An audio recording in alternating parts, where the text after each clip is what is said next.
Hi students எல்லாரும் எப்படி இருக்கீங்க? ஸோ நீங்கள் எல்லாருமே இப்போ வந்து 10th ஸ்டாண்டர்ட் படிக்கிறீங்க. ஓகே, ஸோ இந்த சேனலில் நம்ம வந்து வீடியோஸ் ரெகுலராக உங்களுக்கு போட்டுட்ருக்கோம். எதுலேருந்து அப்படின்னா ஃபிசிக்ஸ், கெமிஸ்ட்ரி அண்ட் மேத்தமேட்டிக்ஸ்லேருந்து டெய்லி ஒரு கொஷின் நம்ம சால்வ் பண்ண போகிறோம். ஸோ இன்ட்ரெஸ்டட் ஸ்டூடெண்ட்ஸ் வந்து கண்டிப்பாக நீங்கள் 10th படிக்கிறீங்க, சிபிஎஸ்சி படிக்கிறீங்கன்னா கண்டிப்பாக என்ன பண்ணிங்க, லைக் பண்ணிக்கோங்க, நம்ம சேனலை சப்ஸ்கிரைப் பண்ணி வச்சுக்கோங்க. டெய்லி நம்ம சேனல்லேருந்து வீடியோஸ் வந்துட்டு இருக்க போது. ஸோ மறக்காமல் உங்கள் ஃப்ரெண்ட்ஸ்க்கும் ஷேர் பண்ணுங்கள் நம்ம சேனலை பற்றி. இப்போ நம்ம ப்ராப்ளம்குள்ளே போகலாம். நம்ம இன்றைக்கி எதுலேருந்து ப்ராப்ளம் சால்வ் பண்ண போகிறோம் அப்படின்னா லைட் சாப்டர்லேருந்து ப்ராப்ளம் சால்வ் பண்ண போகிறோம். ஓகே, ஸோ அதை நம்ம வந்து கான்செப்ட் சொல்லி தான் உங்களுக்கு எக்ஸ்பிளைன் பண்ணுவேன். ஸோ கண்டிப்பாக உங்களுக்கு ஃபுல்லாக புரியும். ஸோ வீடியோ ஃபுல்லாக பாருங்கள், it will be very very useful. Okay, if you have any comments on the video மறக்காமல் சேனலில் சொல்லுங்கள் கமெண்ட் பாக்ஸில். ஓகே, அதுக்கப்புறம் நம்மளுக்கு வாட்ஸ்அப் சேனல் இருக்குது. ஸோ அதையும் நீங்கள் என்ன பண்ணிக்கலாம், ஜாயின் பண்ணி வச்சுக்கலாம். Okay, let's go into the video. கவனிங்க என்ன கொடுத்துருக்காங்க அப்படின்னு. So we are having a convex mirror used for rear view on automobile. ஆட்டோமொபைல்னால் அது பைக்காக இருக்கலாம், காராக இருக்கலாம். ஓகே, ஸோ கான்வெக்ஸ் மிரர்ன்றது இதுதான் கான்வெக்ஸ் மிரர். ஸோ பேக் சைடில் வந்து நம்மளுக்கு சில்வர் ரீஜன் இருக்குது, ஃப்ரண்ட்டில் ஷைனி சர்ஃபேஸ் இருக்குது. This going to be the convex mirror. Okay, radius of curvature எவ்வளோ கொடுத்துருக்காங்கன்னா 3 மீட்டர் அப்படின்னு சொல்லி கொடுத்துருக்காங்க. 3 மீட்டர். ஸோ எப்போவுமே நம்ம இன்னொரு விஷயம் ஞாபகம் வச்சுக்கணும், இந்த மிரரில் பொறுத்த வரைக்கும் ஷைனி சர்ஃபேஸில் வந்து தான் லைட் வந்து படும். கரெக்டாக? ஃபார் எக்ஸாம்பிள் லைட் வந்து லெஃப்ட் டு ரைட் வந்து படுதுன்னா அந்த டைரக்ஷன் தான் நம்ம என்ன டைரக்ஷன் எடுத்துக்கணும், பாசிட்டிவ் டைரக்ஷன் அப்படின்னு சொல்லி எடுத்துக்கணும். ஆல்ரெடி உங்களுக்கு இன்னொரு விஷயம் தெரியும், எல்லா டிஸ்டன்ஸ் UVF R எல்லா டிஸ்டன்ஸுமே நம்ம எங்கேருந்து மெஷர் பண்ணணும், from this point called as pole. So நம்ம போலில் இருந்தால் என்ன பண்ணணும், டிஸ்டன்ஸ் எல்லாத்தையும் மெஷர் பண்ணணும். ஸோ போல்லேருந்து நான் ரைட் சைடில் மெஷர் பண்ணேன்னா அது பாசிட்டிவ், போல்லேருந்து நான் லெஃப்ட் சைடில் மெஷர் பண்ணால் அது என்னது, எப்பவுமே நெகட்டிவ். அதாவது லைட் டைரக்ஷனில் மெஷர் பண்ணால் பாசிட்டிவ், லைட்டுக்கு ஆப்போசிட் டைரக்ஷனில் பாயிண்ட் Pலேருந்து மெஷர் பண்ணால் அது என்னது, நம்மளுக்கு it's going to be negative. Okay, so இப்போ கவனிங்க, நம்மளுக்கு என்ன கேட்டிருக்காங்க அப்படின்னா, if the bus is located at a 5 metre from the mirror. அப்போ இதான் மிரர். ஓகே, இது காரில் பைக்கில் இருக்கக்கூடிய மிரர். அப்படின்னா தூரத்தில் ஒரு என்ன இருக்குது, ஒரு அவங்க சொல்கிறது படி பார்த்தா ஒரு பஸ் இருக்குது. இந்த பஸ் தான் நம்மளுக்கு object. Okay, this is going to be the bus is going to be the object. 5 metre from the mirror. Find the position and nature of the size of the image. So இமேஜோட size, position, அப்புறம் nature என்னன்னு சொல்லி கேட்டிருக்காங்க. உங்களுக்கு கண்டிப்பாக ஒரு விஷயம் தெரியும், கான்வெக்ஸ் மிரரில் நீங்கள் எங்கே வச்சாலும், ஆப்ஜெக்ட் எங்கே வச்சாலும் கண்டிப்பாக இமேஜ் எதுக்கும் நடுவில் ஃபார்ம் ஆகும். போலுக்கும் ஃபோக்கஸ்க்கும் நடுவில் சம்வேர் இன்பிட்வீனில் தான் என்ன ஆகும், இமேஜ் இஸ் ஆல்வேஸ் ஃபார்ம். அந்த இமேஜ் எப்படி இருக்கும், டிம்னிஷ்ட், வர்ச்சுவல், எரெக்டாக தான் இருக்கும் அப்படின்றது ஸ்டாண்டர்டாக தெரியும் உங்களுக்கு. இங்கே வைக்கலாம், இங்கே வைக்கலாம், எங்கே வச்சாலுமே nature of image will be diminished, erect and virtual. So இதான் ஆப்ஜெக்ட். இமேஜ் கண்டிப்பாக இங்கே தான் ஃபார்ம் ஆக போகுது. ஸோ போல்லேருந்து ஆப்ஜெக்ட் இருக்கக்கூடிய டிஸ்டன்ஸ் கேர்ஃபுல்லி கவனிங்க. இதுதான் போல். போல்லேருந்து ஆப்ஜெக்ட் இருக்கக்கூடிய டிஸ்டன்ஸ் வந்து என்னது, லெஃப்ட் சைடில் தானே பார்த்து மெஷர் பண்ணுறோம். அப்போ யூவோட வேல்யூ என்ன வரும், போல்லேருந்து லெஃப்ட் சைட் பார்த்து மெஷர் பண்ணுறோம்.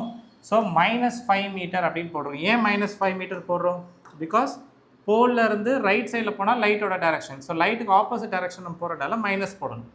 ஓகே, ஸோ இப்போ நம்மளுக்கு ரேடியஸ் வந்து ரைட் சைடில் தானே இருக்கும். அதாவது இது போலு, இது ஃபோக்கஸ். ஃபோக்கஸ்லேருந்து ரைட் சைடில் தான் என்ன இருக்கும், நம்மளுக்கு சென்டர் இருக்கும். கரெக்டாக? ஸோ இங்கேருந்து இந்த டிஸ்டன்ஸ் தான் என்னது, போல்லேருந்து இந்த டிஸ்டன்ஸ் தான் R. R பாசிட்டிவாக நெகட்டிவ் வாங்க சொல்லுங்கள் பார்க்கலாம். R இஸ் பாசிட்டிவாக நெகட்டிவ். போல்லேருந்து நம்ம ரைட் சைட் போகிறனால நம்ம என்ன சொல்லணும், R is going to be positive. ஓகேவா?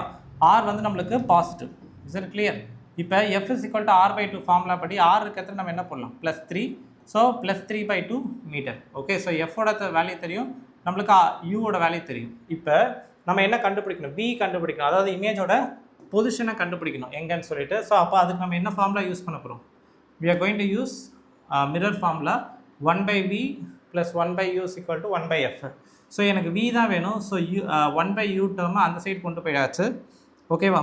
ஸோ 1/u அந்த சைடு கொண்டு வந்துட்டா, அப்போ -1/u.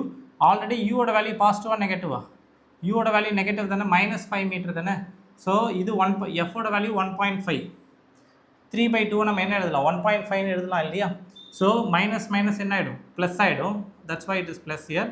அப்புறம் கிராஸ் மல்டிப்ளை பண்ணுங்கள். கிராஸ் மல்டிப்ளை பண்ணால் என்ன வரும் நம்மளுக்கு, 1/v is nothing but you will get this. அதுக்கப்புறம் டேர்ம் v ஈக்குவல் டு என்ன வரும் நம்மளுக்கு, 7.5 divided by what, you will get 6.5. So 7.5 divided by 6.5 what you will get 1.19 அப்படின்னு சொல்லி நம்மளுக்கு v யோட வேல்யூ கிடச்சிருச்சு. இப்போ ஹைட் ஆஃப் இமேஜும் கண்டுபிடிச்சிருக்காங்க, சைஸ் ஆஃப் த இமேஜ் கேட்டிருக்கனால நம்ம என்ன கண்டுபிடிக்கணும், ஹைட்டையும் கண்டுபிடிக்கணும். இப்போ ஆப்ஜெக்டோட ஹைட் கொடுத்துருக்காங்களா, any object height is given. So bus is located எவ்வளோ தான் கொடுத்துருக்காங்க. ஓகே, நம்மளுக்கு ஹைட் ஆஃப் என்ன தெரியாது, ஆப்ஜெக்டோட ஹைட், அந்த பஸ்ஸோட ஹைட்டு கொடுத்தா தான் பஸ் ஆஃப் த இதை வந்து நம்ம கண்டுபிடிக்கலாம். நல்லா கவனிங்க, இது வந்து ஆப்ஜெக்டோட ஹைட்டு, இது இமேஜோட ஹைட்டு. ஆப்ஜெக்டோட ஹைட் நம்மளுக்கு தெரியாது, அப்போ இமேஜோட ஹைட்டையும் நம்மளால் சொல்ல முடியாது எக்ஸாக்டாக. பட் ஆனால் நம்மளால் என்ன சொல்ல முடியும், மேக்னிஃபிகேஷன் நம்மளால் கண்டுபிடிக்க முடியும். m is equal to -v/u. Okay, யூவோட வேல்யூ நம்மளுக்கு தெரியும் ஆல்ரெடி -5, வியோட வேல்யூ நம்மளுக்கு என்ன தெரியும் +1.55. ஸோ ரெண்டுத்தையும் சப்ஸ்டியூட் பண்ணிங்கன்னா யூ கோயிங் டு கெட் 0.23 ப்ளஸ்ன்னு கிடைக்குது. ப்ளஸ்ன்னு வந்தாலும் என்ன அர்த்தம், மேக்னிஃபிகேஷன் எப்பவுமே ப்ளஸ்ன்னா பாசிட்டிவ் இல்லையா, it means virtual and erect. கண்டிப்பாக நம்மளால் சொல்ல முடியும். At the same time magnification is less than 1 or greater than 1. Magnification நம்மளுக்கு கிடைச்சதில்ல, இந்த மேக்னிஃபிகேஷனோட வேல்யூ என்னவா இருக்குது, லெஸ் தென் 1 இருக்குது.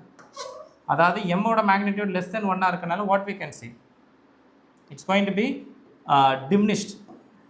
இதே எம்மோட வேல்யூ மேக்னிடியூட் கிரேட்டர் தென் 1 இருந்தால் நம்ம என்ன சொல்லலாம், மேக்னிஃபைன்னு சொல்லலாம். இது வந்து என்னது, diminished. Everyone clear with this? So இது மாதிரி டெய்லி நம்ம ப்ராப்ளம் சால்வ் பண்ண போகிறோம். மேத்தமேட்டிக்ஸ் வந்து டெய்லி உங்களுக்கு கொஸ்டின்ஸ் போட போகிறேன். ஸோ நம்ம சேனலை சப்ஸ்கிரைப் பண்ணி வச்சுக்கோங்க, உங்கள் ஃப்ரெண்ட்ஸ்க்கு நம்ம சேனலை பற்றி சொல்லுங்கள். நான் நெக்ஸ்ட் வீடியோ மீட் பண்ணுறேன் நாளைக்கு. டெய்லி நம்மளுக்கு சேனல்லேருந்து வீடியோஸ் வந்து இருக்க போகுது. So I am also super excited. Okay, நான் நெக்ஸ்ட் வீடியோ மீட் பண்ணுறேன். யா.